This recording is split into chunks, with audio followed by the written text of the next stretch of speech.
Party ਦਾ ਪੱਲਾ ਭਾਰੀ ਹੋਊ, ਪੰਜਾਬੀਓ ਤੁਹਾਡੀ ਰੱਜ ਖੁਆਰੀ ਹੋਊ, ਬੇਰੁਜ਼ਗਾਰਾਂ ਨੂੰ ਕੁੱਟਣ ਦਾ, ਰੱਜ ਕੇ ਪੰਜਾਬ ਨੂੰ ਲੁੱਟਣ ਦਾ ਮੈਂ ਵਰਦਾਨ ਦਿਆਂਗਾ ਜੀ। ਗੋਲਕ ਵਿੱਚੋਂ ਦਾਨ ਦਿਆਂਗਾ ਤੇ ਚੌਧਰ ਖਾਤਰ ਜਾਣ ਦਿਆਂਗਾ, ਖੁਦ ਨਾ ਬਦਲੂ ਬਦਲ ਸਾਰੇ ਸੰਵਿਧਾਨ ਦਿਆਂਗਾ। ਬਹੁਤ ਖੂਬ ਜੀ, ਬਹੁਤ ਵਧੀਆ। ਵਾਅਦੇ ਕਰਕੇ ਸਾਰ ਦਿਆਂਗਾ, ਹੱਕ ਜੋ ਮੰਗਣ ਮਾਰ ਦਿਆਂਗਾ।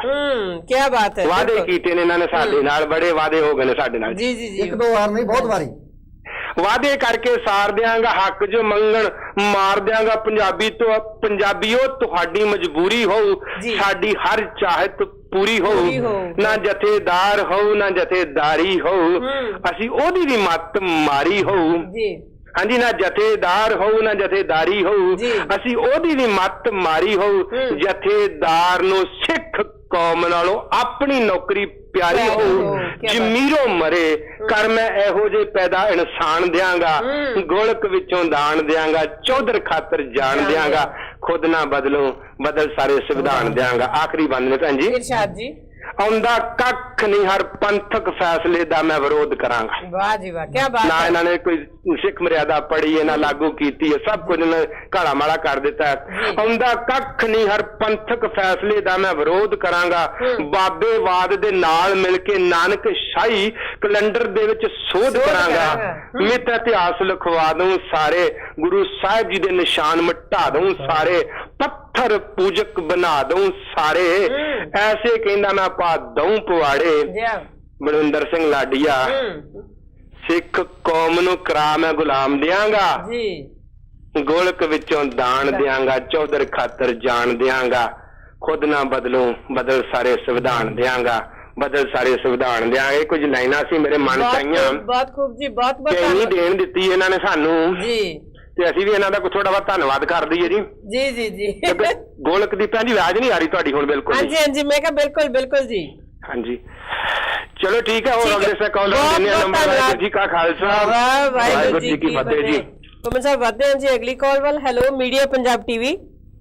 ਵਾਹਿਗੁਰੂ ਜੀ ਕਾ ਖਾਲਸਾ, ਵਾਹਿਗੁਰੂ ਜੀ ਕੀ ਫਤਿਹ ਜੀ। ਵਾਹਿਗੁਰੂ ਜੀ ਕਾ ਖਾਲਸਾ, ਵਾਹਿਗੁਰੂ ਜੀ ਕੀ ਫਤਿਹ ਜੀ। ਕੰਧਾਲਵੀ ਸਾਹਿਬ, ਪ੍ਰੋਗਰਾਮ 'ਚ ਤੁਹਾਡਾ ਬਹੁਤ ਹੀ ਨਿੱਘਾ ਸਵਾਗਤ ਜੀ। ਬਹੁਤ ਬਹੁਤ ਧੰਨਵਾਦ ਜੀ। ਬੜਾ ਭਖਦਾ ਮਸਲਾ ਅੱਜ ਰੱਖਿਆ ਤੇ ਤੁਸੀਂ ਹੋ ਗਏ ਅੱਜ। ਕੰਧਾਲਵੀ ਸਾਹਿਬ, ਤੁਸੀਂ ਤਾਂ ਇਸ ਵਿਸ਼ੇ ਦੇ ਬੜੇ ਮਾਹਿਰ ਹੋ। ਤੁਸੀਂ ਦੱਸੋ ਕਿ ਊਂਟ ਕਿਸ ਕਰਵਟ ਬੈਠ ਰਹਾ ਹੈ? ਦੇਖੋ ਜੀ, ਊਂਟ ਦੀ ਗੱਲ ਇਹ ਹੈਗੀ ਆ ਵੀ ਜੇ ਤਾਂ ਸੋਸ਼ਲ ਮੀਡੀਆ ਦੀ ਅਸੀਂ ਗੱਲ ਸੁਣੀਏ ਜੀ, ਤੇ ਜਿਹੜਾ ਨੌਜਵਾਨਾਂ ਵਿੱਚ ਉਭਾਰ ਆਇਆ ਹਿੰਦੁਸਤਾਨ 'ਚ, ਜੇ ਉਹ ਵੋਟ ਵਿੱਚ ਕਨਵਰਟ ਹੋ ਜਾਂਦਾ ਤੇ ਬਹੁਤ ਵੱਡੀ ਚੇਂਜ ਆ ਜਾਏਗੀ। ਬਹੁਤ ਅੱਛਾ, ਠੀਕ ਹੈ ਜੀ। ਖਾਸ ਕਰਕੇ ਪੰਜਾਬ ਦੇ ਵਿੱਚ ਜੀ ਆਪ ਦੇ ਕੈਂਡੀਡੇਟਾਂ ਨੂੰ ਕੁਝ ਵੀ ਕਿਸੇ ਨੂੰ ਕਹਿਣਾ ਨਹੀਂ ਪਿਆ। ਨੌਜਵਾਨਾਂ ਨੇ ਆਪ ਹੀ ਸਾਰਾ ਸੋਸ਼ਲ ਮੀਡੀਆ ਜਿਹੜਾ ਹਾਂਜੀ ਹਾਂਜੀ ਉਹ ਇੰਨਾ ਐਕਟਿਵ ਕਰ ਦਿੱਤਾ, ਆਪ ਹੀ ਉਹ ਨੱਠੇ ਭੱਜੇ ਫਿਰਦੇ ਆ। ਕੋਈ ਕੈਂਡੀਡੇਟ ਉਹਨਾਂ ਨੂੰ ਕਹਿ ਨਹੀਂ ਰਿਹਾ, ਕਹਿ ਹੀ ਨਹੀਂ ਰਿਹਾ। ਬਿਲਕੁਲ ਸਹੀ ਗੱਲ ਹੈ, ਬਿਲਕੁਲ ਇਸ ਦੇ ਵਿੱਚ ਕੋਈ ਦੋ ਰਾਵਾਂ ਨਹੀਂ ਹੈ। ਬਾਕੀ ਕੈਂਡੀਡੇਟਾਂ ਨੂੰ ਤਾਂ ਬੰਦੇ ਬੱਸਾਂ 'ਚ ਢੋਣੇ ਪੈਂਦੇ ਨਾ, ਫੜ ਫੜ ਕੇ ਦਿਹਾੜੀਆਂ ਤੇ ਲਿਆਣੇ ਪੈਂਦੇ ਆ। ਜੀ ਜੀ ਜੀ, ਬਿਲਕੁਲ। ਲੇਕਿਨ ਨੌਜਵਾਨ ਜਿਹੜੇ ਆ ਆਪਣੇ ਬਲਬੂਤੇ ਦੇ ਉੱਤੇ ਪਿੰਡਾਂ ਦੇ ਵਿੱਚ ਜਾ ਕੇ ਲੋਕਾਂ ਨੂੰ ਆਪਣੇ ਮੋਟਰਸਾਈਕਲਾਂ ਦਾ ਤੇਲ ਬਾਲ ਰਹੇ ਆ, 2-2 4-4 ਘੰਟੇ ਫੇਸਬੁੱਕ ਤੇ ਬਹਿ ਰਹੇ ਆ। ਹਾਂਜੀ, ਤੇ ਇਸੇ ਚੀਜ਼ ਦੇ ਬੁਖਲਾਏ ਹੋਏ ਜਿਹੜੇ ਦੂਜੇ ਲੀਡਰ ਹੈਗੇ ਆ, ਉਹ ਹੁਣ ਬਿਆਨ ਬੜੇ ਉਲਟੇ ਸਿੱਧੇ ਦਿੰਦੇ ਆ। ਜੀ ਜੀ, ਅੱਜ ਇੱਕ ਲੀਡਰ ਦੇ ਮੈਂ ਬਿਆਨ ਸੁਣ ਰਿਹਾ ਸੀ, ਉਹ ਬੀਬੀ ਕਹਿ ਰਹੀ ਆ ਭਗਵੰਤ ਮਾਨ ਤਾਂ ਬਸ ਐਵੇਂ ਚੁਗਲ ਚਗਲ ਕਰਦਾ, ਲੋਕਾਂ ਦਾ ਮਨੋਰੰਜਨ ਹੀ ਕਰਦਾ ਪਿੰਡਾਂ 'ਚ ਜਾ ਕੇ। ਇਹ ਕੋਈ ਸੀਰੀਅਸ ਨਹੀਂ ਇਹਨੂੰ ਲੋਕ ਲੀਡਰ ਲੈਂਦੇ ਹੈਗੇ। ਅੱਛਾ ਜੀ, ਮੈਨੂੰ ਨਹੀਂ ਸਮਝ ਲੱਗਦੀ ਵੀ ਇਹਨਾਂ ਨੇ ਕਿਹੜਾ ਉਹ ਮੀਟਰ ਰੱਖਿਆ ਜਿਸ ਨਾਲ ਲੋਕਾਂ ਦੀ ਸੀਰੀਅਸਨੈਸ ਮਿਲਦੇ ਆ। ਜੀ ਬਿਲਕੁਲ, ਕਿਉਂਕਿ ਭਗਵੰਤ ਮਾਨ ਦੇ ਕੋਲ ਗੁਣ ਆ, ਕਿਉਂਕਿ ਉਹਦੇ 'ਚ ਇਹ ਵੀ ਇੱਕ ਗੁਣ ਆ ਕਿ ਉਹਨੇ ਪਿਛਲੇ 20 ਸਾਲ ਤੋਂ ਆਪਣੀ ਕਾਮੇਡੀ ਰਾਹੀਂ ਲੋਕਾਂ ਦੇ ਇਸ਼ੂ ਹੀ ਸਾਹਮਣੇ ਲਿਆਂਦੇ। ਬਿਲਕੁਲ, ਸਮਾਜਿਕ ਇਸ਼ੂ ਤੇ ਹੀ ਗੱਲ ਕਰਦਾ ਰਿਹਾ ਹੁਣ ਤੱਕ। ਅੱਜ ਤੱਕ ਉਹਨੇ ਇਦਾਂ ਦੇ ਸੀਰੀਅਸ ਇਸ਼ੂ ਮਤਲਬ ਚੁਗਲ ਦੇ ਵਿੱਚ ਹੀ ਲੋਕਾਂ ਦੇ ਦਿਮਾਗ 'ਚ ਪਾਏ ਆ। ਔਰ ਮੈਂ ਸਮਝਦਾ ਇਹ ਕੋਈ ਵੱਡੀ ਗੱਲ ਨਹੀਂ। ਅੱਜ ਜੇ ਨੌਜਵਾਨ ਤਬਕਾ ਉੱਠਿਆ ਤੇ ਉਹਨਾਂ ਕੈਸਟਾਂ ਦਾ ਬਹੁਤ ਵੱਡਾ ਰੋਲ ਹੈ ਇਹਦੇ ਵਿੱਚ। ਬਿਲਕੁਲ ਬਿਲਕੁਲ ਸਹੀ ਗੱਲ ਹੈ। ਜਿਹੜੀਆਂ ਨੌਜਵਾਨ ਤਬਕੇ ਨੇ ਸੁਣੀਆਂ, ਕਿਉਂਕਿ ਜਿਹੜੀਆਂ ਲੋਕਾਂ ਦੀਆਂ ਇਸ ਵੇਲੇ ਬਰਨਿੰਗ ਜਿਹੜੇ ਇਸ਼ੂਜ਼ ਹੈਗੇ ਆ। ਹਾਂਜੀ, ਬੇਰੁਜ਼ਗਾਰੀ ਸਭ ਤੋਂ ਵੱਡਾ ਇਸ਼ੂ ਆ, ਨਸ਼ੇ ਬਹੁਤ ਵੱਡਾ ਇਸ਼ੂ ਆ ਜੀ। ਇਹਦੇ ਨਾਲ ਵੱਡਾ ਇਸ਼ੂ ਕਿਹੜਾ ਹੋ ਸਕਦਾ ਕਿ ਪੰਜਾਬ ਦੇ ਵਿੱਚ ਮੈਂ ਅੱਜ ਹੀ ਪੜ੍ਹ ਰਿਹਾ ਸੀ ਇੱਕ ਅੰਮ੍ਰਿਤਸਰ ਚ ਮਕਬੂਲਪੁਰਾ ਮੁਹੱਲਾ ਕਹਿ ਲਓ ਜੇ ਏਰੀਆ ਕਹਿ ਲਓ, ਹਾਂਜੀ ਹਾਂਜੀ, 90% ਔਰਤਾਂ ਜਿਹੜੀਆਂ ਉਹ ਵਿਧਵਾ ਹੋ ਗਈਆਂ ਉੱਥੇ। ਬਿਲਕੁਲ ਬਿਲकुल, ਇਹ ਇਸ਼ੂ ਬੜੀ ਵਾਰੀ ਅੱਗੇ ਵੀ ਮੀਡੀਆ 'ਚ ਉੱਠਿਆ ਕਿ 90% ਔਰਤਾਂ ਵਿਧਵਾ ਹੋ ਗਈਆਂ ਨਸ਼ੇ ਦੇ ਕਾਰਨ। ਉਹ ਨਸ਼ੇ ਦੇ ਕਾਰਨ ਲੋਕ ਨਸ਼ੇ ਖਾ ਕੇ ਜਿਹੜੇ ਆ ਉਹ ਮਰੀ ਜਾਂਦੇ ਆ ਤੇ ਪਰਿਵਾਰਾਂ ਨੂੰ ਬੇਸਹਾਰਾ ਛੱਡ ਕੇ ਜਾ ਰਹੇ ਆ ਜੀ, ਤੇ ਉਹਨਾਂ ਦਾ ਕੋਈ ਵਾਲੀ ਵਾਰਸ ਨਹੀਂ ਹੈ। ਤੇ ਬਾਕੀ ਇਹ ਆ ਵੀ ਸਿਆਣੇ ਕਹਿੰਦੇ ਆ ਵੀ ਪਾਪ ਕੇ ਮਾਰਨੇ ਕੋ ਪਾਪ ਮਹਾਬਲੀ ਹੈ। ਬਿਲਕੁਲ ਜੀ, ਬਿਲਕੁਲ, ਹਾਂਜੀ ਜੀ ਜੀ। ਤੇ ਇਹ ਮਾਰਨੇ ਨੂੰ ਆ ਜਿਹੜੀ ਕੱਲ ਉਹਨੇ ਕਰਤੂਤ ਕਰ ਲਈ ਆ, ਇਹਦਾ ਬਹੁਤ ਵੱਡਾ ਇਹਨਾਂ ਨੂੰ ਖਿਮਿਆਜ਼ਾ ਭੁਗਤਣਾ ਪਏਗਾ। ਸਹੀ ਗੱਲ, ਪੈਣਾ ਵੀ ਚਾਹੀਦਾ, ਪੈਣਾ ਵੀ ਚਾਹੀਦਾ। ਮਜੀਠੀਏ ਨੇ ਕੀਤੀ ਆ, ਤੁਸੀਂ ਦੇਖੋ ਜੀ, ਤੇ ਇਹ ਚੀਜ਼ ਇੰਨੀ ਵਾਇਰਲ ਹੋ ਗਈ ਦੁਨੀਆ ਦੇ ਵਿੱਚ ਇਸ ਵੇਲੇ, ਅਖਬਾਰਾਂ ਦੇ ਵਿੱਚ ਜੀ, ਇਲੈਕਟ੍ਰੋਨਿਕ ਮੀਡੀਆ ਦੇ ਵਿੱਚ ਵੱਡੇ ਵੱਡੇ ਇਸ਼ਤਿਹਾਰ ਲੱਗ ਰਹੇ ਆ। ਕਿੱਡਾ ਵੱਡਾ ਇਸ ਚੀਜ਼ ਦਾ ਪ੍ਰਚਾਰ ਹੋ ਰਿਹਾ ਵੀ ਉਸ ਬੰਦੇ ਨੇ, ਕਿਉਂਕਿ ਉਹਨਾਂ ਦੀ ਇਹ ਮਾਨਸਿਕਤਾ ਜਿਹੜੀ ਦੱਸਦੀ ਆ ਵੀ ਇਹ ਬੰਦੇ ਬਿਲਕੁਲ ਨਿਕੰਮੇ ਨੇ ਜਿਹੜੇ ਇੱਥੇ ਐਡੀਆਂ ਗੱਡੀਆਂ ਉੱਤੇ ਬੈਠੇ ਨੇ। ਬਿਲਕੁਲ ਸਹੀ ਗੱਲ ਹੈ। ਇਹਨਾਂ ਨੂੰ ਕੋਈ ਅਕਲ ਨਹੀਂ ਹੈ, ਕੋਈ ਇਹਨਾਂ ਨੂੰ ਬੋਲਣ ਦਾ ਪਤਾ ਨਹੀਂ ਹੈ, ਕੋਈ ਇਹਨਾਂ ਨੂੰ ਨੌਲੇਜ ਨਹੀਂ ਹੈ ਵੀ ਕੀ ਕਹਿਣਾ ਕੀ ਨਹੀਂ ਕਹਿਣਾ। ਦੂਸਰੀ ਗੱਲ, ਇਹ ਆਪਣੀ ਖਾਨਦਾਨੀ ਜ਼ਾਹਰ ਕਰ ਰਿਹਾ ਕਿਉਂਕਿ ਇਹ ਤਾਂ ਮਜੀਠੀਆ ਦਾ ਖਾਨਦਾਨੀ ਜਿਹੜਾ ਆਪ ਜੀ ਨੂੰ ਪਤਾ ਹੀ ਹੈ ਸਾਰਿਆਂ ਨੂੰ ਜੀ, ਬਿਲਕੁਲ, ਕਿ ਇਹ ਗਦਾਰਾਂ ਦਾ ਖਾਨਦਾਨ ਆ ਤੇ ਉਹਨੇ ਕੱਲ ਜੋ ਕੀਤਾ ਉਹ ਗਦਾਰੀ ਨਾਲ ਉਹ ਘੱਟ ਨਹੀਂ ਕੀਤਾ। ਸਹੀ ਗੱਲ ਹੈ, ਠੀਕ ਹੈ। ਚਮਚਾਗਿਰੀ ਉਹਨੇ ਮਤਲਬ ਕੀਤੀ ਆ, ਇੱਕ ਬਹੁਤ ਵੱਡੀ ਲਾਹਨਤ ਉਹਨੇ ਸਹੇੜੀ ਆ ਜਿਹਦਾ ਖਮਿਆਜ਼ਾ ਇਹਨਾਂ ਨੂੰ ਭੁਗਤਣਾ ਪਏਗਾ। ਹੋ ਸਕਦਾ ਬਾਦਲ ਨੂੰ ਰਾਤੀ ਨੀਂਦ ਨਾ ਆਈ ਹੋਵੇ ਤੇ ਆਹ ਕੀ ਹੋ ਗਿਆ। ਸਹੀ ਗੱਲ ਹੈ, ਸਹੀ ਹੈ। ਜੇਤਲੀ ਨੇ ਤਾਂ ਪਹਿਲਾਂ ਉਹਨੂੰ ਅੰਮ੍ਰਿਤਸਰ ਤੋਂ ਆਉਣਾ ਬੰਦ ਕੀਤਾ। ਬਿਲਕੁਲ, ਜੇਤਲੀ ਨੇ ਤਾਂ ਪਹਿਲਾਂ ਇਹਨੂੰ ਕਿਹਾ ਸੀ ਭਾਈ ਮਜੀਠੇ ਦੇ ਖੇਤਰ 'ਚ ਹੀ ਰਹਿ ਤੂੰ। ਹਾਂ, ਵੀ ਤੂੰ ਆਪਣੇ ਏਰੀਏ 'ਚ ਹੀ ਰਹਿ, ਮੇਰੇ 'ਚ ਆਏਗਾ ਤਾਂ ਮੈਨੂੰ ਹੋਰ ਤੰਗ ਕਰੇਗਾ ਜੀ। ਸੋ ਅਸੀਂ ਜੀ ਆਪਣੇ ਸ਼ਰੀਫ ਜੀ ਬਹੁਤ ਹੀ ਵਧੀਆ ਗੱਲਾਂ ਸਾਰੀਆਂ ਕਰ ਗਏ ਤੇ ਮੈਂ ਕਹਿੰਦਾ ਵੀ ਆਪਾਂ ਗੱਲਾਂ ਨੂੰ ਰਿਪੀਟ ਨਾ ਕਰੀਏ। ਜੀ ਜੀ। ਇੱਕ ਬੇਨਤੀ ਮੈਂ ਬਾਹਰ ਬੈਠੇ ਆਪਣੇ ਸਾਰੇ ਭੈਣਾਂ ਭਰਾਵਾਂ ਨੂੰ ਜ਼ਰੂਰ ਕਰਨੀ ਚਾਹਾਂਗਾ ਜੀ ਕਿ ਪਿੱਛੇ ਬੈਕ ਹੋਮ ਆਪਣੇ ਰਿਸ਼ਤੇਦਾਰਾਂ ਨੂੰ ਬੇਨਤੀ ਕਰੋ ਜੀ ਤੇ ਭਾਈ ਤੁਸੀਂ 66 ਸਾਲਾਂ 'ਚ ਬਹੁਤ ਕੁਝ ਦੇਖ ਲਿਆ ਤੇ ਕੀ ਸੁਧਰਿਆ? ਬਿਲਕੁਲ ਕੱਖ ਵੀ ਨਹੀਂ। ਦਿਨੋਂ ਦਿਨ ਇਹ ਜਿਹੜਾ ਤਾਣਾ ਬਾਣਾ ਉਲਝਿਆ। ਜੀ ਜੀ, ਠੀਕ ਹੈ, ਵਿਕਾਸ ਹੋਇਆ ਪਰ ਵਿਕਾਸ ਕਿਹੜਾ ਹੋਇਆ? ਇਹ ਗੱਲ ਇਸ ਵੇਲੇ ਨੋਟ ਕਰਨੇ ਵਾਲੀ ਆ ਜੀ ਕਿ ਜਿਨ੍ਹਾਂ ਦੇ 2-2 3-3 ਸਾਲ ਦੇ ਵਿੱਚ ਜਿਨ੍ਹਾਂ ਦੀ ਪੂੰਜੀ ਦੁੱਗਣੀ ਹੋ ਗਈ ਆ, ਜਿਨ੍ਹਾਂ ਦੇ ਪੈਸੇ ਦੁੱਗਣੇ ਹੋ ਗਏ, ਜ਼ਮੀਨਾਂ ਦੁੱਗਣੀਆਂ ਹੋ ਗਈਆਂ ਜੀ, ਹੋਰ ਉਹਨਾਂ ਦਾ ਜਿਹੜਾ ਮਤਲਬ ਉਹਨਾਂ ਕੋਲ ਸੋਨਾ ਚਾਂਦੀ ਜੋ ਵੀ ਉਹਨਾਂ ਰੱਖਿਆ ਦੁੱਗਣਾ ਹੋ ਗਿਆ ਜੀ ਜੀ। ਵਿਕਾਸ ਤਾਂ ਉਹਨਾਂ ਦਾ ਹੋਇਆ ਨਾ। ਐਤਕੀ ਦੇਖੋ ਇੱਕ ਮੈਂ ਹੋਰ ਇਸ਼ੂ ਲਿਆਉਣਾ ਚਾਹੁੰਦਾ ਆਪਣੇ ਗੁਰਦੀਸ਼ ਭੈਣ ਜੀ ਜੀ, ਸ਼ਾਇਦ ਅਗਲੇ ਹਫਤੇ ਰੱਖੋ ਜੀ। ਇਸ ਸਾਲ ਪੰਜਾਬ ਦੇ ਵਿੱਚ ਇਹ ਬਿਜਲੀ ਦੀਆਂ ਤਾਰਾਂ ਸ਼ਾਰਟ ਸਰਕਟ ਹੋਣ ਨਾਲ ਕਣਕ ਬਹੁਤ ਲੂ ਹੋਈ ਹੈ ਲੋਕਾਂ ਦੀ। ਹਾਂਜੀ ਹਾਂਜੀ, ਬਿਲਕੁਲ ਬਿਲਕੁਲ। ਇਹ ਇੱਕ ਇਸ਼ੂ ਬਣਾਇਆ ਜਾਵੇ ਕਿ ਇਹਦੀ ਭਰਪਾਈ ਜਿਹੜੀ ਹੈਗੀ ਆ ਇਹ ਪਾਵਰਕਾਮ ਸਾਰਾ ਉਹ ਹਰਜ਼ਾਨਾ ਜਿਹੜਾ ਲੋਕਾਂ ਨੂੰ ਦੇਵੇ। ਸਹੀ ਗੱਲ ਹੈ, ਬਿਲਕੁਲ। ਤਾਰਾਂ ਦੀ ਸਪਾਰਕਿੰਗ ਦੇ ਵਿੱਚ ਏਡੇ ਵੱਡੇ ਨੁਕਸਾਨ ਹੋ ਰਹੇ ਨੇ ਕਿਉਂਕਿ ਪਾਵਰਕਾਮ ਜਿਹੜੀ ਆ ਉਹਨਾਂ ਲਾਈਨਾਂ ਦੀ ਲਗਾਤਾਰ ਮੇਨਟੇਨੈਂਸ ਨਹੀਂ ਕਰਦੀ, ਜਿਸ ਕਰਕੇ ਸਪਾਰਕਿੰਗ ਹੁੰਦੀ ਆ ਤੇ ਜਿਸ ਜ਼ਿਮੀਦਾਰ 6 ਮਹੀਨੇ ਦੀ ਮਿਹਨਤ ਜਿਹੜੀ ਆ ਉਹਦੀ ਸਾਰੀ 1 ਮਿੰਟਾਂ ਦੇ ਵਿੱਚ ਅੱਖਾਂ ਦੇ ਮੂਹਰੇ ਲੁਕ ਜਾਂਦੀ ਆ। ਕੱਲ ਮੈਂ ਸ਼ਾਇਦ ਅੱਜ ਦੇ ਅਖਬਾਰ 'ਚ ਕੱਲ ਦੇ ਅਖਬਾਰ 'ਚੋਂ ਪੜ੍ਹਿਆ ਜੀ, ਨੌਜਵਾਨ ਲੜਕਾ ਪੜ੍ਹਿਆ ਲਿਖਿਆ ਜਦੋਂ ਉਹਦੇ ਖੇਤ ਨੂੰ ਸਾਹਮਣੇ ਅੱਗ ਲੱਗੀ ਆ ਉਹ ਬਰਦਾਸ਼ਤ ਨਹੀਂ ਕਰ ਸਕਿਆ, ਉਹ ਗਸ਼ ਖਾ ਕੇ ਡਿੱਪਿਆ ਤੇ ਉਹਦੀ ਹਸਪਤਾਲ ਜਾਂਦਿਆਂ ਮੌਤ ਹੋ ਗਈ ਆ। ਏਡੇ ਵੱਡੇ ਮਤਲਬ ਹਾਦਸੇ ਜਿਹੜੇ ਆ ਇਹਨਾਂ ਦੇ ਜਿਹੜੇ ਲੋਕ ਜ਼ਿੰਮੇਵਾਰ ਹੈਗੇ ਆ ਉਹਨਾਂ ਨੂੰ ਸਜ਼ਾ ਮਿਲਣੀ ਚਾਹੀਦੀ ਆ ਤੇ ਉਹਨਾਂ ਸਾਰੇ ਵੀਰਾਂ ਭੈਣਾਂ ਨੂੰ ਜਿਹਨਾਂ ਦਾ ਨੁਕਸਾਨ ਇਹਨਾਂ ਤਾਰਾਂ ਕਰਕੇ ਹੋ ਰਿਹਾ ਉਹਨਾਂ ਨੂੰ ਹਿਫਜ਼ਾਨਾ ਮਿਲਣਾ ਚਾਹੀਦਾ। ਬਿਲਕੁਲ। ਸੋ ਮੈਂ ਇਹ ਬੇਨਤੀ ਕਰ ਰਿਹਾ ਸੀ ਕਿ ਪਿੱਛੇ ਆਪਣੇ ਦੋਸਤਾਂ ਮਿੱਤਰਾਂ ਰਿਸ਼ਤੇਦਾਰਾਂ ਨੂੰ ਫੋਨ ਕਰੋ ਕਿ ਭਾਈ ਚੇਂਜ ਲਿਆਓ। ਇਹ ਤੁਹਾਨੂੰ ਇੱਕ ਮੌਕਾ ਜਿਸ ਤਰ੍ਹਾਂ ਸ਼ਰੀਫ ਜੀ ਕਹਿ ਗਏ ਆ ਇਹ ਬਾਰ-ਬਾਰ ਨਹੀਂ ਮਿਲਣਾ। ਮੈਨੂੰ ਉਰਦੂ ਦਾ ਸ਼ੇਰ ਯਾਦ ਆ ਗਿਆ ਜੀ ਗੁਰਦੀਪ ਜੀ ਇਰਸ਼ਾਦ ਜੀ। उर्दू का शेर है कि वो वक्त भी देखे हैं तारीख की घड़ियों ने। बिल्कुल, वो वक्त भी देखे हैं तारीख की घड़ियों ने, लम्हों ने खता की सदियों ने सजा पाई है। बिल्कुल जी जी। एक मिनट की जिहड़ी गलती हैगी आ ओहदे नाल सदियां तक लोग पिछे पै जाते आ जी।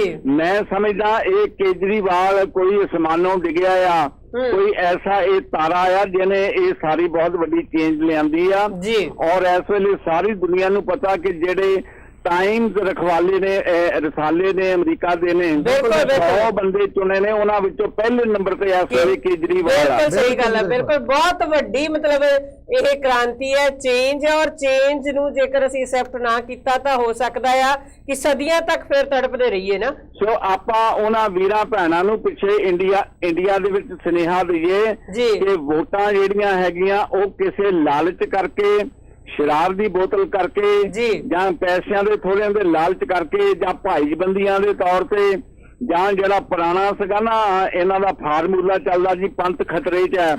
ਪੰਥ ਇਹਨਾਂ ਦਾ ਖਤਰੇ 'ਚ ਉਦੋਂ ਹੀ ਹੁੰਦਾ ਜਦੋਂ ਇਹਨਾਂ ਨੇ ਵੋਟਾਂ ਲੈਣੀਆਂ ਹੁੰਦੀਆਂ। ਅੱਗੇ ਪਿੱਛੇ ਜੇ ਪੰਥ ਦੇ ਏਡੇ ਹੀ ਇਹ ਦਾਅਵੇਦਾਰ ਆ ਤਾਂ ਫਿਰ ਇਹ ਤੁਕਾਂ ਬਦਲ ਕੇ ਕਾਹਨੂੰ ਇਹ ਚਮਚਾਗਿਰੀਆਂ ਕਰਦੇ ਨੇ ਲੀਡਰਾਂ ਦੀਆਂ। ਬਿਲਕੁਲ ਰਾਈਟ। ਸੋ ਇਹ ਪੰਥ ਦੇ ਕੁਛ ਨਹੀਂ ਲੱਗਦੇ, ਪੰਥ ਦਾ ਤਾਂ ਇਹਨਾਂ ਨੇ ਨੁਕਸਾਨ ਹੀ ਕੀਤਾ। ਸ਼੍ਰੋਮਣੀ ਕਮੇਟੀ ਨਹੀਂ ਸਾਂਭੀ ਪਈ ਆ, ਅਕਾਲੀ ਦਲ ਦਾ ਉਦਾਂ ਭੋਗ ਪਾਲਤਾ ਹੈ ਨਹੀਂ। ਸੋ ਇਸ ਵੇਲੇ ਹਾਲਾਤ ਜਿਹੜੇ ਆ ਉਹ ਬਹੁਤ ਲੋਕਾਂ ਵਾਸਤੇ ਸਾਜ਼ਗਾਰ ਹੈਗੇ ਆ, ਪਰ ਹੈਗੇ ਆ 16 ਮਈ ਤੱਕ ਹੀ। ਬਿਲਕੁਲ ਪੰਜਾਬ ਦੇ ਲੋਕਾਂ ਲਈ 30 ਅਪ੍ਰੈਲ ਤੱਕ ਹੀ ਆ। 30 ਅਪ੍ਰੈਲ ਨੂੰ ਇੱਕ ਬਹੁਤ ਵੱਡੀ ਕ੍ਰਾਂਤੀ ਜਿਹੜੀ ਆ ਉਹ ਪੰਜਾਬ ਦੇ ਵਿੱਚ ਆ ਜਾਣੀ ਚਾਹੀਦੀ ਆ। ਜੇ ਨਾ ਆਈ ਤਾਂ ਜਿਸ ਤਰ੍ਹਾਂ ਸ਼ਰੀਫ ਜੀ ਦੱਸ ਗਏ ਆ ਕਿ ਪਹਿਲਾਂ ਹੀ ਉਹ ਕਹਿੰਦੇ ਆ ਵੀ ਜਿਨ੍ਹਾਂ ਨੇ ਮੋਦੀ ਨੂੰ ਵੋਟ ਨਹੀਂ ਪਾਉਣੀ ਉਹ ਪਾਕਿਸਤਾਨ ਚਲੇ ਜਾਓ। ਸਹੀ ਗੱਲ। ਤੇ ਮੁਸਲਮਾਨਾਂ ਤੇ ਫਤਵਾ ਚਾੜ ਦਿੱਤਾ ਜੀ ਕਿ ਤੁਸੀਂ ਹਿੰਦੂਆਂ ਦੇ ਇਲਾਕਿਆਂ 'ਚ ਘਰ ਨਹੀਂ ਲੈ ਸਕਦੇ। ਅਜੇ ਤਾਂ ਸਰਕਾਰ ਨਹੀਂ ਬਣੀ ਤੇ ਜਿੱਦਣ ਸਰਕਾਰ ਬਣ ਗਈ ਫੇਰ ਕੀ ਹਾਲ ਹੋਊਗਾ। ਬਿਲਕੁਲ ਇਹ ਗੱਲ ਸੋਚਣ ਵਾਲੀ ਹੈ। ਘਰ ਸਾਰੀਆਂ ਲੋਕਾਂ ਵਾਸਤੇ ਸੋਚਣ ਵਾਲੀਆਂ ਨੇ। ਤੁਹਾਡਾ ਜੀਣਾ ਵੀ ਜਿਹੜਾ ਦੁੱਭਰ ਕਰ ਦਿੱਤਾ ਜਾਏਗਾ ਘੱਟ ਗਿਣਤੀਆਂ ਦਾ। ਪਹਿਲਾਂ ਹੀ ਜਿਹੜੀ ਕਮਿਸ਼ਨ ਹੈਗਾ ਅਮਰੀਕਾ ਦੇ ਵਿੱਚ ਰਿਲੀਜੀਅਸ ਫਰੀडम ਦਾ ਇੰਟਰਨੈਸ਼ਨਲ ਕਮਿਸ਼ਨ ਉਹਦੇ ਜਿਹੜੇ ਨਾਮਾਨਗਾਰ ਹੈਗੇ ਉਹ ਪਹਿਲਾਂ ਹੀ ਕਹਿ ਚੁੱਕੇ ਆ ਕਿ ਸਾਨੂੰ ਬਹੁਤ ਫਿਕਰ ਹੈ ਕਿ ਜੇ ਮੋਦੀ ਦੀ ਸਰਕਾਰ ਪੰਜਾਬ ਦੇ ਹਿੰਦੁਸਤਾਨ ਦੇ ਵਿੱਚ ਆ ਗਈ ਤਾਂ ਘੱਟ ਗਿਣਤੀਆਂ ਜਿਹੜੀਆਂ ਇਹਨਾਂ ਦਾ ਹਿੰਦੁਸਤਾਨ ਦੇ ਵਿੱਚ ਕੀ ਬਣੇਗਾ। ਬਿਲਕੁਲ। ਸੋ ਇਹ ਇੱਕ ਬੇਨਤੀ ਹੈ ਸਾਰੇ ਜਿੰਨੇ ਵੀ ਸਾਡੇ ਵੀਰ ਭੈਣਾਂ ਬਾਹਰ ਵਸਦੇ ਆ ਕਿ ਇਹ ਜ਼ਰੂਰ ਕਿਉਂਕਿ ਅੱਜ ਕੱਲ ਕਮਿਊਨੀਕੇਸ਼ਨ ਦਾ ਕੋਈ ਮਸਲਾ ਨਹੀਂ ਰਹਿ ਗਿਆ। ਈਮੇਲਾਂ ਕਰੋ, ਟੈਲੀਫੋਨ ਕਰੋ, ਫ੍ਰੀ ਵਰਗੇ ਟੈਲੀਫੋਨ ਅੱਜ ਕੱਲ ਇੰਡੀਆ ਨੂੰ ਕਰਨੇ। ਸੋ ਆਪਣੇ ਸਾਰੇ ਦੋਸਤਾਂ ਮਿੱਤਰਾਂ ਰਿਸ਼ਤੇਦਾਰਾਂ ਨੂੰ ਕਹੋ ਕਿ ਭਾਈ ਵੋਟ ਜਿਹੜੀ ਆ ਉਸ ਬੰਦੇ ਨੂੰ ਪਾਓ ਜਿਹੜਾ ਤੁਹਾਡੇ ਹੱਕਾਂ ਲਈ ਖੜਾ ਹੁੰਦਾ ਆ। ਬਿਲਕੁਲ ਜੀ। ਸੋ ਇੰਨੀਆਂ ਕਿ ਬੇਨਤੀਆਂ ਜਿਹੜੀਆਂ ਜੀ ਪ੍ਰਵਾਨ ਕਰਦੀਆਂ। ਜਿਹੜੇ ਵੀਰ ਆਏ ਆ ਬਹੁਤ ਵਧੀਆ ਉਹਨਾਂ ਨੇ ਵਿਚਾਰ ਦਿੱਤੇ ਆ ਤੇ ਜਿਨ੍ਹਾਂ ਨੇ ਆਉਣਾ ਉਹਨਾਂ ਨੂੰ ਬਹੁਤ ਬਹੁਤ ਸਤਿ ਸ੍ਰੀ ਅਕਾਲ। ਇੰਨਿਆਂ ਲਫ਼ਜ਼ਾਂ ਦੇ ਨਾਲ ਮੈਂ ਧੰਨਵਾਦ। ਖੇਮਾ ਦਾ ਜਾਚਕਾਂ। ਵਾਹਿਗੁਰੂ ਜੀ ਕਾ ਖਾਲਸਾ ਵਾਹਿਗੁਰੂ ਜੀ ਕੀ ਫਤਿਹ। ਕੁਮਨ ਸਾਹਿਬ ਸਮਾਂ ਆਪਣੀ ਚਾਲੇ ਚੱਲਦਾ ਜਾ ਰਿਹਾ ਤੇ ਕਾਲਰ ਅਗਲੇ ਜੁੜ ਚੁੱਕੇ ਸਾਡੇ ਨਾਲ ਕਾਲ ਤੇ ਜੀ। Media Punjab TV. Hello media Punjab TV. ਲੱਗਦਾ ਜਿਹੜੀ ਕਾਲ ਡਿਸਕਨੈਕਟਡ ਹੋ ਗਈ ਹੈ। ਮਤਲਬ ਭੈਣ ਜੀ ਮੈਂ ਇੱਕ ਬੇਨਤੀ ਜ਼ਰੂਰ ਕਰਨੀ ਹੈ ਜਿਹੜੇ ਆਪਣੇ ਖਾਸ ਕਰਕੇ ਦੋ ਚਾਰ ਬੰਦੇ ਮੈਂ ਇਹਦਾ ਨਾਂ ਲੱਗਾ ਲੈਣ, ਜਿਵੇਂ ਆਪਾਂ ਕਹਿ ਲਈਏ ਕਿ ਫੁਲਕਾ ਸਾਹਿਬ ਨੇ ਲੁਧਿਆਣਾ ਤੋਂ। ਇਹ ਕੋਈ ਆਮ ਆਦਮੀ ਨਹੀਂ ਹੈ। ਬਿਲਕੁਲ ਠੀਕ ਹੈ। ਇਹਨਾਂ ਨੇ ਉਹ ਆਦਮੀ ਨੇ ਜਿਨ੍ਹਾਂ ਨੇ 83 ਦੇ ਜਿਹੜੇ ਸਿੱਖਾਂ ਦਾ ਕਤਲੇਆਮ ਸੀ ਉਹਨਾਂ ਦਾ ਹੁਣ ਤੀਕਾ ਡਟ ਕੇ ਜਿਹੜਾ ਮੁਕਾਬਲਾ ਕੀਤਾ ਔਰ ਹੱਕ ਇਨਸਾਫ ਲਈ ਉਹ ਲੜੇ ਨੇ। ਠੀਕ ਹੈ। ਦੂਜੇ ਪਾਸੇ ਆਪਾਂ ਗੱਲ ਕਰ ਲਈਏ ਵੀ ਅੰਮ੍ਰਿਤਸਰ ਵਾਲੀ ਸੀਟ ਦੀ, ਇੱਥੋਂ ਜਿਹੜੇ ਆਪ ਦੇ ਉਮੀਦਵਾਰ ਨੇ ਉਹ ਜਿਹੜੇ ਨੇ ਉਹ ਦਲਜੀਤ ਸਿੰਘ ਨਾਮ ਉਹਨਾਂ ਦਾ। ਠੀਕ ਹੈ ਨਾ। ਉਹ ਨੇ ਜਿਹੜੇ ਪ੍ਰੋਫੈਸਰ ਸਾਹਿਬ ਸਿੰਘ ਨੇ ਜਿਹੜੇ ਜਿਨ੍ਹਾਂ ਨੇ ਧੰਨ ਸ੍ਰੀ ਗੁਰੂ ਗ੍ਰੰਥ ਸਾਹਿਬ ਜੀ ਦਾ ਟੀਕਾ ਕੀਤਾ ਉਹਨਾਂ ਦੇ ਬੇਟੇ ਨੇ। ਠੀਕ ਹੈ। ਤੇ ਆਪਾਂ ਭਗਵੰਤ ਮਾਨ ਦੀ ਗੱਲ ਕਰ ਲਈਏ ਤੇ ਉਹਨਾਂ ਨੇ ਪੂਰੀ ਉਮਰ ਸਮਾਜ ਵਾਸਤੇ ਕੰਮ ਕੀਤਾ, ਭਾਵੇਂ ਉਹਨਾਂ ਕਿਸੇ ਤਰੀਕੇ ਵੀ ਕੀਤਾ ਹੋਵੇ। ਤੇ ਇਸ ਕਰਕੇ ਜਿਹੜੇ ਮਤਲਬ ਆਪਾਂ ਇਹ ਗੱਲ ਕਹਿੰਦੇ ਆ ਕਿ ਆਮ ਪਾਰਟੀ ਦੇ ਆਦਮੀ ਜਿਹੜੇ ਬੰਦੇ ਨੇ ਜਾਂ ਉਮੀਦਵਾਰ ਨੇ ਆਮ ਨੇ ਨਹੀਂ, ਉਹ ਸਾਰੇ ਹੀ ਕ੍ਰਾਂਤੀਕਾਰੀ ਜਿਹੜੇ ਆਦਮੀ ਨੇ ਉਹਨਾਂ ਡਟ ਕੇ ਜਿਹੜਾ ਉਹਨਾਂ ਦੀ ਹਮਾਇਤ ਕੀਤੀ ਜਾਵੇ ਔਰ ਉਹਨਾਂ ਨੂੰ ਜਿਹੜਾ ਤੀਜਾ ਬਦਲਾ ਹੈ ਸਾਹਮਣੇ ਲਿਆਂਦਾ ਜਾਵੇ ਔਰ ਜਿਹੜੀ ਆਪਣੀ ਅੱਗੇ ਆਉਣ ਵਾਲਾ ਭਵਿੱਖ ਹੈ ਉਹਦੇ ਬਾਰੇ ਬਹੁਤ ਡੂੰਘਾਈ ਨਾਲ ਸੋਚਣ ਦੀ ਲੋੜ ਹੈ ਔਰ ਇਹਨਾਂ ਨੂੰ ਮੌਕਾ ਦੇਣਾ ਚਾਹੀਦਾ। ਇਹ ਬੇਨਤੀ ਹੈ। ਆਖਰੀ ਮਿੰਟਾਂ ਤੁਸੀਂ ਕੀ ਕਹਿਣਾ ਚਾਹੋਗੇ ਦਰਸ਼ਕਾਂ ਨੂੰ, ਕੀ ਸੁਨੇਹਾ ਦੇਣਾ ਚਾਹੋਗੇ? ਬਿਲਕੁਲ ਜਿਸ ਕ੍ਰਾਂਤੀ ਦੀ ਔਰ ਜਿਸ ਅੰਦੋਲਨ ਦੀ ਗੱਲ ਹੋ ਰਹੀ ਹੈ ਹਰ ਵਿਅਕਤੀ ਨੂੰ ਆਪਣੇ ਮਤ ਦਾ ਜਿਹੜਾ ਯੋਗ ਉਸ ਦੀ ਵਰਤੋਂ ਕਰਨੀ ਚਾਹੀਦੀ ਹੈ। ਇਸ ਦੇ ਵਿੱਚ ਤਾਂ ਇਹੀ ਜਿਹੜੀ ਆਪਾਂ ਅਪੀਲ ਕਰਾਂਗੇ ਸਾਰਿਆਂ ਨੂੰ। ਇਸ ਦੇ ਨਾਲ ਨਾਲ ਹੀ ਜਿਵੇਂ ਜਸਵਿੰਦਰ ਰਾਤ ਜੀ ਕਹਿ ਕੇ ਗਏ ਕਿ 27 ਅਪ੍ਰੈਲ ਵਾਲੇ ਦਿਨ ਫਰੈਂਕਫਰਟ ਗੁਰਦੁਆਰਾ ਸਾਹਿਬ ਦੇ ਵਿੱਚ ਮੀਡੀਆ ਪੰਜਾਬ ਦੀ ਜਿਹੜੀ ਟੀਮ ਹੈ ਜਿਨ੍ਹਾਂ ਦੇ ਨਾਲ ਉਹ ਜਾ ਰਹੇ ਨੇ ਲੋਕਾਂ ਤੋਂ ਉਹਨਾਂ ਦੇ ਵਿਚਾਰ ਪੁੱਛਣ ਔਰ ਲੋਕਾਂ ਨੂੰ ਜਿਹੜੇ ਲੋਕ ਅਜੇ ਸੁੱਤੇ ਪਏ ਨੇ ਜਿਹੜੇ ਸੋਚਦੇ ਨੇ ਕਿ ਆਮ ਚੋਣਾਂ ਵਾਂਗੂ ਇਹ ਵੀ ਹਿੰਦੁਸਤਾਨ ਦੇ ਵਿੱਚ ਚੋਣਾਂ ਹੋ ਰਹੀਆਂ ਨੇ ਉਹਨਾਂ ਨੂੰ ਥੋੜਾ ਹੋਰ ਉਜਾਗਰ ਕਰਨ ਦੇ ਵਾਸਤੇ ਔਰ ਉਹਨਾਂ ਨੂੰ ਇਹ ਦੱਸਣ ਦੇ ਵਾਸਤੇ ਕਿ ਇਹ ਕੋਈ ਆਮ ਚੋਣਾਂ ਨਹੀਂ ਹੈ। ਇਹ ਇੱਕ ਚੰਗਾ ਹਾਂ ਪੱਖੀ ਬਦਲਾਅ ਜਿਹੜਾ ਆ ਭਾਰਤੀ ਸਮਾਜ ਦੇ ਵਿੱਚ ਆ ਰਿਹਾ ਔਰ ਪੰਜਾਬ ਦੇ ਵਿੱਚ 30 ਮਈ ਦਾ ਦਿਨ ਜਿਹੜਾ ਇਸ ਦੇ ਵਾਸਤੇ ਨਿਸ਼ਚਿਤ ਕੀਤਾ ਗਿਆ ਹੈ ਔਰ ਜੇਕਰ ਲੋਕਾਂ ਨੇ ਆਪਣੇ ਵੋਟ ਦਾ ਸਹੀ ਤਰ੍ਹਾਂ ਇਸਤੇਮਾਲ ਕੀਤਾ ਆਪਣੀ ਪੂਰੇ ਹੋਸ਼ੋ ਹਵਾਸ ਦੇ ਨਾਲ ਤੇ ਚੰਗੇ ਨਤੀਜੇ ਜਿਹੜੇ ਆ ਲੋਕਾਂ ਦੇ ਸਾਹਮਣੇ ਆਉਣਗੇ। ਕਾਲ ਵੱਲ ਵਧਦੇ ਆ, last call. Hello media Punjab TV. Hello, ਸਤਿ ਸ਼੍ਰੀ ਅਕਾਲ ਗੁਰਦੀਸ਼ ਜੀ। ਜੀ ਸਤਿ ਸ਼੍ਰੀ ਅਕਾਲ, ਪ੍ਰੋਗਰਾਮ ਤੁਹਾਡਾ ਨਿੱਘਾ ਸਵਾਗਤ ਹੈ ਜੀ। ਹਾਂਜੀ ਜੀ, ਮੈਂ ਨਵਪ੍ਰੀਤ ਕੌਰ ਬਾਜਵਾ ਬੋਲਦੀ ਹਾਂ ਜੀ। ਬੀਬੀ ਨਵਪ੍ਰੀਤ ਕੌਰ ਜੀ ਆਇਆਂ ਨੂੰ ਪ੍ਰੋਗਰਾਮ ਦੇ ਵਿੱਚ ਤੇ ਪਹਿਲੀ ਵਾਰੀ ਆਏ ਹੋ। ਹਾਂਜੀ ਜੀ, ਪਹਿਲੀ ਵਾਰ ਆਏ ਤੁਸੀਂ। ਬਸ ਮੈਂ ਅਕਾਊਂਟ ਖੋਲਣਾ ਸੀਗਾ, ਹੁਣ ਮੈਂ ਚੱਕ ਦੇਣੇ ਫੱਟੇ, ਪਰ ਮੇਰੀ ਗੱਲ ਕੁਝ ਕਹਿਣ ਵਾਲੀ ਤਾਂ ਬਾਕੀ ਰਹੀ ਨਹੀਂ। ਮੇਰੇ ਵੀਰ ਕੇਰ ਸ਼ਰੀਫ ਹੁਣੀ ਤੇ ਨਿਰਮਲ ਸਿੰਘ ਜੀ ਹੁਣੀ ਤੇ ਲਾਡੀ ਵੀਰੇ ਨੇ ਜੀ ਹਾਂਜੀ ਬਹੁਤ ਸੋਹਣੀਆਂ ਗੱਲਾਂ ਕੀਤੀਆਂ ਤੇ ਇਹ ਕਹਿੰਦੇ ਨਾ ਆਪਣੇ ਰਿਸ਼ਤੇਦਾਰਾਂ ਨੂੰ ਟੈਲੀਫੋਨ ਕਰੋ। ਮੈਂ ਤਾਂ ਸਵੇਰ ਨੂੰ ਟਿਕਟ ਲੈ ਕੇ ਚੱਲਣੀ ਹੈ, ਮੈਨੂੰ ਗੱਲ ਕਰੋ ਕਿ ਕਿਹੜੇ 에ਅਰਪੋਰਟ ਤੇ ਮਿਲੂਗੇ। ਅੱਛਾ, ਵੈਰੀ ਗੁੱਡ, ਬਹੁਤ ਵਧੀਆ, ਬਹੁਤ ਵਧੀਆ ਜੀ। ਵੇਖਤਾ ਤੁਸੀਂ ਸਹੀ ਕ੍ਰਾਂਤੀ ਵੱਲ ਤੁਰ ਪਏ ਤੇ ਸਾਡੀਆਂ ਸਾਰੀਆਂ ਜਿਹੜੀਆਂ ਸ਼ੋਭਿਸ਼ਾਵਾਂ ਤੁਹਾਡੇ ਨਾਲ ਆ। ਹਾਂਜੀ, ਬਹੁਤ ਬਹੁਤ ਤੁਹਾਡਾ ਧੰਨਵਾਦ ਜੀ। ਮੈਂ ਕਿਹਾ ਮੈਂ ਜਾ ਕੇ ਨਾ ਹੱਥ ਫੜ ਕੇ ਵੋਟਾਂ ਪਵਾਉਣੀਆਂ, ਪਰ ਕੁਰਬਾਨੀ ਤਾਂ ਕਰਕੇ ਜਾਈਏ ਆਪਣੇ। ਠੀਕ ਹੈ, ਠੀਕ ਹੈ, ਬਹੁਤ ਵਧੀਆ। ਬਹੁਤ ਸਾਰੇ ਹੋਰ ਵੀ ਸਾਡੇ ਭੈਣ ਭਰਾ ਉੱਥੇ ਪਹੁੰਚੇ ਆ ਔਰ ਤੁਸੀਂ ਸਾਡੀ ਸਾਰਿਆਂ ਦੀ ਨੁਮਾਇੰਦਗੀ ਕਰੋ ਜੀ ਜਾ ਕੇ। ਜੀ ਬਿਲਕੁਲ ਜੀ ਤੇ ਬਹੁਤ ਬਹੁਤ ਤੁਸੀਂ ਵਧਾਈ ਦੇ ਪਾਤਰ ਆ। ਬਹੁਤ ਸੋਹਣਾ ਪ੍ਰੋਗਰਾਮ ਸੀ, ਅੱਜ ਮੈਂ ਪਹਿਲੀ ਵਾਰ ਸੁਣਿਆ ਆ ਜੀ ਤੇ ਬਸ ਸ਼ੁਕਰੀਆ ਕਹਾਂਗੇ ਕਿਉਂਕਿ ਹੁਣ ਥੋੜਾ ਟਾਈਮ ਐਂਡ ਹੋ ਗਿਆ, ਨਹੀਂ ਤਾਂ ਫਿਰ ਮੈਂ ਆਪਣੇ ਥੋੜੇ ਜਿਹੇ ਵਿਚਾਰ ਦੱਸਣੇ ਸੀਗੇ। ਸਾਰਿਆਂ ਦੇ ਵਿਚਾਰ ਬਹੁਤ ਅਗਲੀ ਵਾਰੀ ਤੁਸੀਂ ਜ਼ਰੂਰ ਪ੍ਰੋਗਰਾਮ ਚਾਉਣਾ ਨਵਪ੍ਰੀਤ ਜੀ ਤੇ ਤੁਹਾਡਾ ਬਹੁਤ ਬਹੁਤ ਧੰਨਵਾਦ ਜੀ। ਓਕੇ, ਥੈਂਕਸ ਜੀ। ਸਤਿ ਸ਼੍ਰੀ ਅਕਾਲ ਜੀ। ਸਤਿ ਸ਼੍ਰੀ ਅਕਾਲ ਜੀ। ਤੇ ਮੈਨੂੰ ਲੱਗਦਾ ਹੈ ਕਿ ਜਿਹੜੀਆਂ ਕਾਲਸ ਐ ਅਸੀਂ ਹੋਰ ਨਹੀਂ ਹੁਣ ਲੈ ਸਕਾਂਗੇ ਘੁੰਮਣ ਸਾਹਿਬ, ਕਿਉਂਕਿ ਸਮਾਂ ਜਿਹੜਾ ਹੋ ਗਿਆ ਆ। ਤੇ ਜਿਵੇਂ ਆਪਾਂ ਗੱਲ ਕਰ ਰਹੇ ਸੀ ਕਿ ਆਪਾਂ ਜਿਵੇਂ ਨਵਪ੍ਰੀਤ ਦੱਸ ਕੇ ਗਏ ਨੇ ਕਿ ਇਹ ਆਪ ਦੇਖੋ ਕਿੰਨਾ ਉਤਸ਼ਾਹ ਆ, ਟਿਕਟ ਲੈ ਕੇ ਆਪ ਜਾ ਰਹੇ ਆ ਕਿਉਂਕਿ ਲੋਕਾਂ ਨੂੰ ਹੋਰ ਵਧੇਰੇ ਜਿਹੜੇ ਅਨਭਿੱਜ ਬੈਠੇ ਹੋਏ ਆ ਪਿੰਡਾਂ ਦੇ ਵਿੱਚ ਜਾਂ ਜਿਨ੍ਹਾਂ ਨੂੰ ਨਹੀਂ ਪਤਾ, ਜਿਨ੍ਹਾਂ ਤੱਕ ਸੋਸ਼ਲ ਮੀਡੀਆ ਨਹੀਂ ਪਹੁੰਚ ਰਿਹਾ, ਉਹਨਾਂ ਨੂੰ ਸੱਚ ਦੀ ਆਵਾਜ਼ ਜਿਹੜੀ ਸੁਣਾਉਣ ਦੇ ਵਾਸਤੇ। ਔਰ ਆਖਰ ਦੇ ਵਿੱਚ ਤੁਸੀਂ ਦੋ ਬੋਲ ਸਾਡੇ ਆਪਣੇ ਲੱਗਦਾ ਕਾਲ ਆ ਗਈ, ਹੋਰ ਲਈਏ ਕਾਲ ਇੱਕ ਤੇ ਸੁਣਦੇ ਵਿਚਾਰ ਜੀ। Hello media Punjab TV. Hello media Punjab TV. Hello Sikandar Bath ਹਾਲਨ ਤੋਂ ਜੀ। ਹਾਂਜੀ ਬਾਠ ਸਾਹਿਬ, ਪ੍ਰੋਗਰਾਮ 'ਚ ਸਵਾਗਤ ਹੈ, ਪਰ ਤੁਸੀਂ ਆਖਰੀ ਸਮੇਂ ਤੇ ਆਏ ਹੋ, ਚਲੋ ਹਾਜ਼ਰੀ ਲਵਾ ਕੇ ਜਾਓ ਜੀ। ਨਹੀਂ ਹੈ ਤਾਂ ਲੇਟ ਥੋੜਾ ਜਿਹਾ। ਹਾਂਜੀ, ਤੁਸੀਂ ਦੱਸੋ ਕੀ ਕਹਿਣਾ ਚਾਹੋਗੇ ਅੱਜ ਦੇ ਵਿਸ਼ੇ ਤੇ। ਮੇਰੀ ਹੁੰਦਾ ਵੀ ਕਈ ਕਿਸਮ ਦੇ ਕੰਮ ਕਰਨੇ ਪੈਂਦੇ ਜੀ ਬਿਲਕੁਲ, ਤੇ ਕੀ ਕਹਿਣਾ ਚਾਹੋਗੇ ਅੱਜ ਦੇ ਇਸ ਖਾਸ ਵਿਸ਼ੇ ਤੇ ਜੀ। ਮੈਂ ਜੀ ਤਾਂ ਇੱਕੋ ਹੀ ਗੱਲ ਕਹਿਣੀ ਹੈ ਜੀ। ਠੀਕ ਹੈ ਜੀ, ਜਿਸ ਤਰ੍ਹਾਂ ਦਾ ਸਿਸਟਮ ਹਿੰਦੁਸਤਾਨ ਚੱਲ ਰਿਹਾ ਜੀ, ਜਿਸ ਤਰ੍ਹਾਂ ਦੀ ਤੁਹਾਡਾ ਪ੍ਰੋਗਰਾਮ ਮੈਂ ਜਿੰਨਾ ਕੁ ਸੁਣਿਆ ਉਹਨਾਂ ਕੁ ਮੈਨੂੰ ਪਤਾ ਲੱਗਿਆ ਜੀ ਵੀ ਜੇ ਆਮ ਆਦਮੀ ਪਾਰਟੀ ਦੇ ਹੱਕ ਦੇ ਵਿੱਚ ਲੋਕ ਵੋਟਾਂ ਪਾਉਣ ਜੀ ਤਾਂ ਘੱਟੋ ਘੱਟ ਥੋੜਾ ਜਿਹਾ ਬਦਲਾਅ ਜਿਹੜਾ ਮਤਲਬ ਕਿ ਪਤਾ ਲੱਗੇ ਦੁਨੀਆ ਨੂੰ ਕਿ ਸਾਰਾ ਕੁਝ ਉਵੇਂ ਨਹੀਂ ਚੱਲਦਾ ਜਿਵੇਂ ਉਹ ਚਾਹੁੰਦੇ ਆ। ਬਿਲਕੁਲ ਸਹੀ ਗੱਲ ਹੈ ਜੀ। ਤੇ ਇਸ ਤਰ੍ਹਾਂ ਵੀ ਹੋ ਸਕਦਾ ਹੈ ਵੀ ਪੰਜਾਬ ਜਿਹੜਾ ਹਿੰਦੁਸਤਾਨ ਆ ਉਹਦੇ ਵਿੱਚੋਂ ਚੰਗਾ ਮਾਦਾ ਮਰਿਆ ਨਹੀਂ। ਬਿਲਕੁਲ ਬਿਲਕੁਲ, ਦੇਖੋ ਕਿੰਨੇ ਲੋਕ ਚੰਗੇ ਜਿਹੜੇ ਬਿਲਕੁਲ ਸੁੱਤੇ ਹੋਏ ਸੀਗੇ, ਜਿਹੜੇ ਸੋਚਦੇ ਸੀ ਵੀ ਅਸੀਂ ਇਸ ਸਿਸਟਮ ਦਾ ਹਿੱਸਾ ਹੀ ਨਹੀਂ ਬਣਨਾ ਨਾ, ਉਹ ਕਿੱਦਾਂ ਸ਼ੇਰਾਂ ਵਾਂਗੂ ਉੱਠੇ ਆ ਦਹਾੜ ਕੇ। ਬਿਲਕੁਲ ਜੀ, ਇਸ ਤੋਂ ਪਹਿਲਾਂ ਮਨਪ੍ਰੀਤ ਨੇ ਇਹ ਮਸਲਾ ਬਿਲਕੁਲ ਬੜਾ ਲੋਕਾਂ ਨੇ ਉਸ ਵੇਲੇ ਵੀ ਸਾਥ ਦਿੱਤਾ ਆ ਔਰ ਇਸ ਚੰਗੇ ਬਦਲਾਅ ਲਈ ਇਸ ਦਾ ਥੋੜਾ ਹਿੰਦੁਸਤਾਨ ਲੈਵਲ ਤੇ ਹੋਣ ਕਰਕੇ ਦਾ ਉਭਾਰ ਹੋਰ ਜ਼ਿਆਦਾ ਆ। ਹਾਂਜੀ, ਮਨਪ੍ਰੀਤ ਬਾਦਲ ਤੇ ਚਲੋ ਇਹ ਦੋਸ਼ ਲੱਗ ਸਕਦਾ ਵੀ ਬਾਦਲਾਂ ਦਾ ਸੀਗਾ ਤੇ ਬਾਦਲੀ ਜੀ ਆਇਆ ਵੀ ਅੱਜ ਕੱਲ ਪਰਸੋਂ ਉੱਥੇ ਚਲੇ ਜਾਣਾ ਜੀ, ਪਰ ਉਹਦੀ ਸਿਰਦਤਾ ਸੀ ਉਸਨੇ, ਉਸ ਬੰਦੇ ਨੇ ਕੁਝ ਵੀ ਆ ਉਹ ਮਤਲਬ 2 ਵਾਰੀ ਖਜ਼ਾਨਾ ਮੰਤਰੀ ਰਿਹਾ, ਅਗਰ ਉਹਨੇ ਪੈਸੇ ਟਕੇ ਕਮਾਉਣੇ ਹੁੰਦੇ ਤਾਂ ਉਹ ਉੱਥੇ ਚੁੱਪ ਕਰਕੇ ਬੈਠਾ ਰਹਿੰਦਾ। ਬਿਲਕੁਲ ਬਿਲਕੁਲ। ਅੱਛਾ ਠੀਕ ਆ, ਉਹਨੂੰ ਕੁਝ ਬੁਰਾ ਲੱਗਿਆ ਜਾਂ ਉਹ ਪੰਜਾਬ ਦਾ ਕੁਝ ਭਲਾ ਚੰਗਾ ਚਾਹੁੰਦਾ ਸੀ ਤਾਂ ਉਹਨੇ ਆਵਾਜ਼ ਉਠਾਈ, ਉਸ ਤੋਂ ਬਾਅਦ ਉਹਨੇ ਪਾਰਟੀ ਬਣਾਈ। ਪਾਰਟੀ ਉਹਨੂੰ ਭਗਤ ਸਿੰਘ ਦੇ ਪਿੰਡੋਂ ਖੜਖੜ ਕਰਾਉਣ ਤੋਂ ਸ਼ੁਰੂ ਕੀਤੀ ਜੀ ਤੇ ਬੜਾ ਸੋਹਣਾ ਨੂੰ ਹੰਗਾਰਾ ਮਿਲਿਆ। ਠੀਕ ਆ, ਉਸ ਤੋਂ ਬਾਅਦ ਜਿਸ ਤਰ੍ਹਾਂ ਆਪਾਂ ਕਹਿੰਦੇ ਹੁੰਦੇ ਆ ਵੀ ਜਦੋਂ ਬੰਦਾ ਚੜਾਈ 'ਚ ਹੁੰਦਾ ਤਾਂ ਸਾਰੀ ਦੁਨੀਆ ਨਾਲ ਹੁੰਦੀ ਆ, ਜਦੋਂ ਨਹੀਂ ਆ ਤਾਂ ਉਦੋਂ ਮਤਲਬ ਕਿ ਉਹ ਤੋਂ ਛੱਡ ਜਾਂਦੇ ਆ। ਪਰ ਇਹ ਮਨਪ੍ਰੀਤ ਦਾ ਰੋਲ ਜਿਹੜਾ ਉਹਦਾ ਹਥੌੜਾ ਉਹਨੇ ਪੰਜਾਬ 'ਚ ਮਾਰਿਆ, ਉਹ ਵੀ ਦਿੱਲੀ ਤੋਂ ਲੈ ਕੇ ਕੇਜਰੀਵਾਲ ਤੋਂ ਅੱਗੇ ਤੱਕ ਚੱਲਿਆ। ਜੀ ਜੀ ਬਿਲਕੁਲ ਬਿਲਕੁਲ ਬਾਠ ਸਾਹਿਬ। ਹਾਂਜੀ ਤੇ ਠੀਕ ਹੈ ਜੀ, ਤੁਹਾਡਾ ਬਹੁਤ ਬਹੁਤ ਧੰਨਵਾਦ। ਉਹ ਜੇ ਮੁੱਦੇ ਕੇਜਰੀਵਾਲ ਦੇ ਆ। ਜੀ ਜੀ ਬਹੁਤ ਸ਼ੁਕਰੀਆ ਬਾਠ ਸਾਹਿਬ, ਤੁਸੀਂ ਹਾਜ਼ਰੀ ਲਵਾਈ ਪ੍ਰੋਗਰਾਮ ਤੇ, ਤੁਹਾਡਾ ਬਹੁਤ ਬਹੁਤ ਧੰਨਵਾਦ ਜੀ।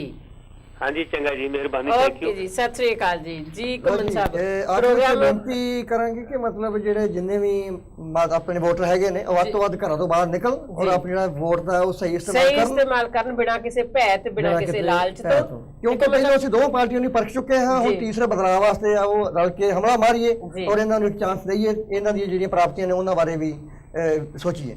ਜੀ ਤੇ ਘੁੰਮਣ ਸਾਹਿਬ ਪ੍ਰੋਗਰਾਮ ਜਿਹੜਾ ਅੱਜ ਇੱਥੇ ਹੀ ਸਮਾਪਤ ਹੈ, ਫਿਰ ਇਸ ਤਰ੍ਹਾਂ ਦੇ ਵਿਸ਼ੇ ਨੂੰ ਲੈ ਕੇ ਆਉਂਦੇ 2-4 ਦਿਨਾਂ ਤੱਕ ਆਪਣੇ ਦਰਸ਼ਕਾਂ ਦੇ ਰੂਬਰੂ ਹੋਵਾਂਗੇ ਤੇ ਬੁਲਾਉਂਦੇ ਆ ਸਾਰਿਆਂ ਨੂੰ ਫਤਿਹ।